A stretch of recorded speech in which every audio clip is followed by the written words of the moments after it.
All right, you motherfuckers, I know I look new and improved, like 1,000,000% more beautiful, and that's because your boy just got a new camera.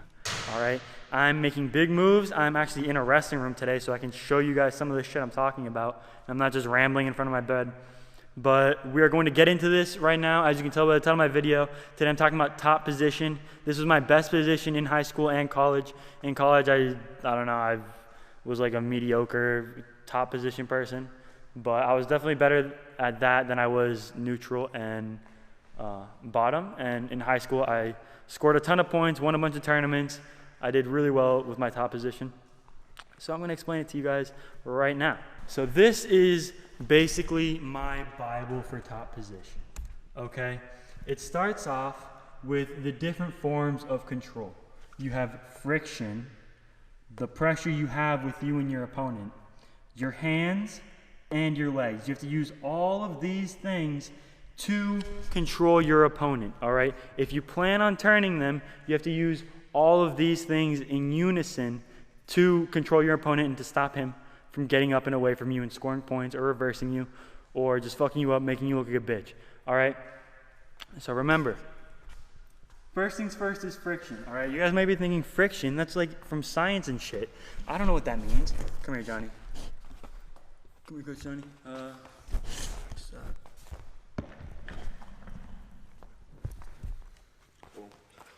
Turn this way? This way? Yeah, turn this way. Okay, so a bad wrestler would start, right? Tweet, the whistle goes, right? And I'm still over here. You see all this space right here? How I'm not touching Johnny? How like, right? We start the match, I go, and right after the whistle, I just maintain this position. A good wrestler gets as much contact with his body as he can with Johnny's, right? I'm trying to keep my hips below his, right? Because if my hips get above his, then I'm starting to get high and he can grab my head and stuff. Right? You can do some bad stuff to me.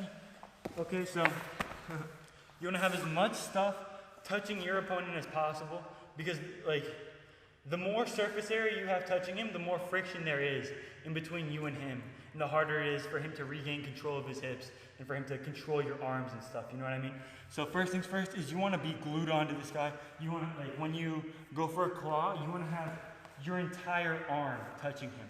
Right? You're not going to go for a claw and have all this space right here. Okay? You want to go for a claw and you want to have this really tight. You want to make as little space in between you and your partner as possible. You're trying to pull him in, right? The more pressure you can apply, the more friction there is, okay? Pressure and friction go hand in hand. Friction, along with friction, pressure goes right next to it, okay? So what pressure so friction is how much of me is touching him. Pressure is how hard I'm touching him, okay? Like, with my finger, okay, friction also relies on pressure, but like, see, like right now, I don't have a lot of friction. Like, Johnny can move around under me and like I can move it, it's easy. Okay, but if I push down really hard, it's really hard for Johnny to get his shoulder out from under my finger, you know what I mean? It makes it, he has to put a lot more force into moving his shoulder so that like my finger gets off of it. The same principle works with like your chest and your torso and everything when you're on top, okay? The only difference is instead of like using my arm to push into him, you're using your feet to push your torso onto him. You're trying to push him forward. You know what I mean? You see, look where my hips are, right? When I'm pressuring him, I'm trying to keep my hips, I'm trying to keep this hip bone right here under his hip bone. You know what I mean? If it's over it, then my pressure isn't the same. I can't really push him like forward, you know what I mean? I can still keep pressure, but it's not nearly as strong as when I'm right here. You see what I'm saying? So you need to be using all of the strength in your feet, right?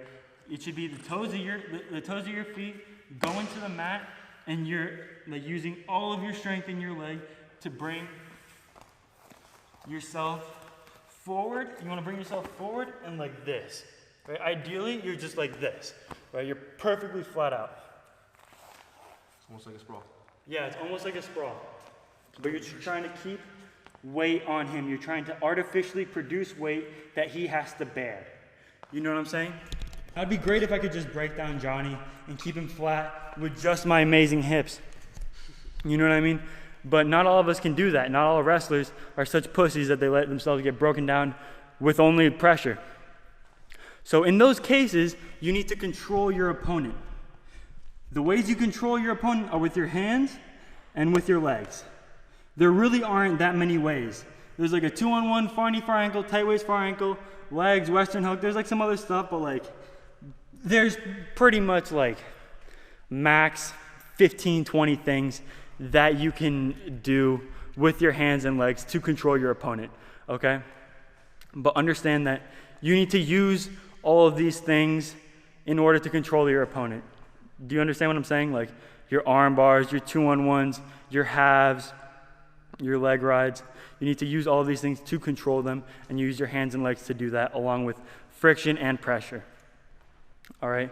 Now, when we get into actual wrestling, when I'm on top, the things that I need to be thinking of, right, are what he's going to do first. As the bottom person, my ideal scenario, okay, is where I regain control of my hips, I create space in between my opponent and his hips, right, so that I can relieve that pressure, I can relieve some of that friction, and I can gain control of the hand, all right, so that he can't hold me down, so that he can't control me, all right? You resist with the hips. There isn't much control you can do from top off the first move with your legs, so most of the time people aren't really worried about getting controlled with your legs, you know what I mean? So first things first is I want to stop his move, right? As the person on top, he wants to get space from his hips and my hips, right? He wants to relieve that pressure. He wants to relieve this. So when he stands up, you see, when Johnny stands up, he gets his arm away. He some space is created with this, and he hops to his feet, right? In order to stop that, you have to hit one of your first moves. Your first move is a claw, is a spiral ride, is a 2-on-1, is a far knee, far ankle, is like all of these first moves have something fundamentally similar, and it's that you with the chop, you have the whole time you have to maintain control of their hips. You know what I mean? When you're spiraling, right, my whole torso is on him, and I'm grabbing him, and I'm pulling, and I'm pushing, and my hips are on him. You see how my hips are above his, right? If I go into a spiral ride like this is bad position. Johnny can just hop over me and start beating me up like the fucking soft-ass kid I am for letting my hip hit the mat. When you're stopping his first move, right, you're trying to maintain the friction. You're trying, when you go for the, or I'll go on this side. When you're going for the chop, right, you're hot, like, personally, when I go for a chop, I pull over on this hip, right, I'm right here, I pull over on this hip, and I'm trying to collapse this arm. You know what I mean? I pull over on this hip, and I try to collapse his arm, I try to bring him to a hip, I try to keep my hips up high. You know what I mean? But the fundamental is still there. The idea is still there, right? Stop the move and maintain control, all right? You start off in referee's position with control of his hips, right? This arm is controlling his hips. This is what is controlling him from, getting up and away from me. This arm is controlling him from, is stopping him from getting up and away from me. You have to use these things to your advantage. So, once you have successfully stopped the first move, once you have successfully gotten the spiral ride, once you've successfully gotten the 2-on-1, gotten the far knee, far ankle, whatever it is, once you've stopped his first move, okay? And you know, sometimes it's not the first thing that stops his first move, you know what I mean? Sometimes he's really persistent and keeps on going for a stand-up, or he goes for a switch, or he just keeps on going for one thing to another, to another, to another. The point is, you need to stop him from creating the space and getting away from you. You're just trying to control him underneath you. You know what I'm saying? You shouldn't be worried about getting a half or getting an arm bar when he's still trying to sit out, when he's still trying to stand up. You know what I mean? You just need to focus on keeping him under you and knowing that you have him under you. And you're gonna have this feeling like, all right, he's locked in. Like he can't get away. Like I'm on top of him. You know? So once you stop the first move, you work on gaining control. And then you gain control by switching to a 2-on-1 or an arm bar or a half or putting a leg in or putting, you know what I mean, something in order to gain control. For example, right? Here, get down, Johnny. For example, let's say I get the spiral ride, right? I stop his first move, like I got him good, and I put a leg in, right? That's my first position of control.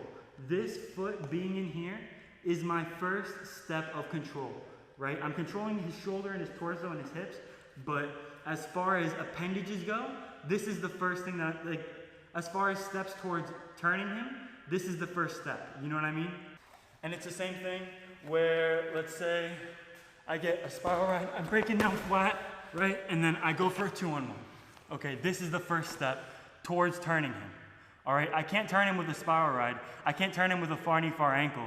I can't turn him with a tight waist, far ankle. You know what I mean? You have to work on controlling a position. You have to control one of these things and turn him over it. You know what I mean? So like, get down flat. For example, with a half, right? I'm controlling this shoulder and I'm controlling this shoulder, right? I gotta pick this shoulder up, I gotta keep the shoulder down, and I control both to put him on his back. You see what I'm saying? That principle holds true with every position in wrestling, every top position in wrestling. So you can interchange any position with anything, right? You can get 2 legs in and an arm bar and you can make something happen. You can get a half and a western hook and you can make something happen, you know what I mean? You can transition from that. Like, it doesn't always have to be like super perfect, but just controlling them is enough. Knowing that you have them under you is enough. Once you've done your first move, once you've gained control of your first thing, let's say you put a leg in, let's say I got a 2-on-1, right? Then you start collecting, you start working on other things or scoring points, right? You can work on tilts and stuff, but as far as turning goes, I'm gonna work on collecting other things, okay? Now, how do I do that? Personally, I think the 2-on-1 is a very expensive move and it's a transitionary move. It's more of a gain control move instead of a secondary, it's more of a stop the move instead of a gain control, you know what I mean? Because I'm using 2 hands to control his 1 arm. Does that make sense? It's very expensive as far as my appendages go. I can't use this other arm to do anything else. I can't use it to push him down. I can't use it to leverage him in any other way. That's why you can't really turn someone with a 2-on-1. So you want to transition onto one of the better forms of control where you only use 1 arm to control his arm, which is like an arm bar or a half. Once you gain control, you need to collect other things, okay? So once I have the legging, right? I have the legging, then I gotta start looking for my crab ride. Then I gotta start looking for my power half. I gotta start looking for my regular half. I gotta start looking for my guillotine. You know what I'm saying? Crossface. I gotta start looking for a second thing to control. I gotta start looking for a third thing to control. And once you start getting to the second and the third thing, then breaking them down flat becomes so much easier.